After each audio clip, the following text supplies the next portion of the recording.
selon vous? D'abord, il faut vacciner.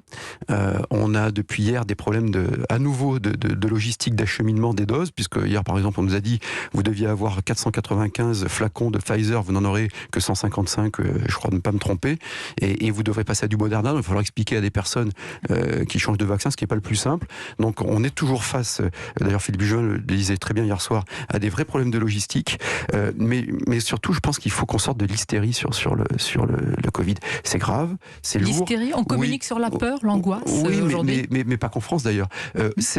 Aujourd'hui on confond le nouveau variant et la 5e vague. Cette 5e vague, elle était modélisée depuis des mois. On voit bien les effets cycliques, mais on voit bien qu'à chaque fois, on était 47 000 cas hier, mais que heureusement la courbe hospitalière qui monte, certes, mais ne monte pas de façon exponentielle et parallèle maintenant à la contamination, grâce notamment à la vaccination.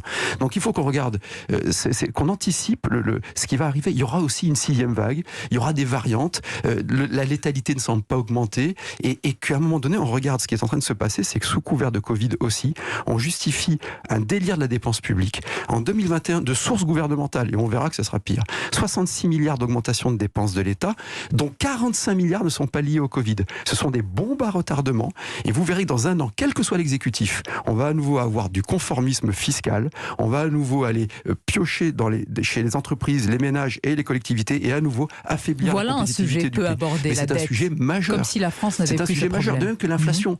Vous savez, cette injection d'argent public, qui n'est pas connectée à un processus de production de biens ou services, ça, mécaniquement, ça augmente l'argent par biens et services. Donc ça s'appelle l'inflation.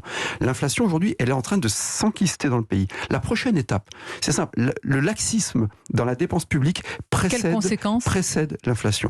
Le laxisme dans l'inflation précède la hausse des taux d'intérêt. 1 point d'augmentation des taux directeurs, des taux d'intérêt en France, c'est 32 milliards d'euros de dégradation budgétaire. Votre alerte et ce le pouvoir matin. d'achat, là, il en pâtira.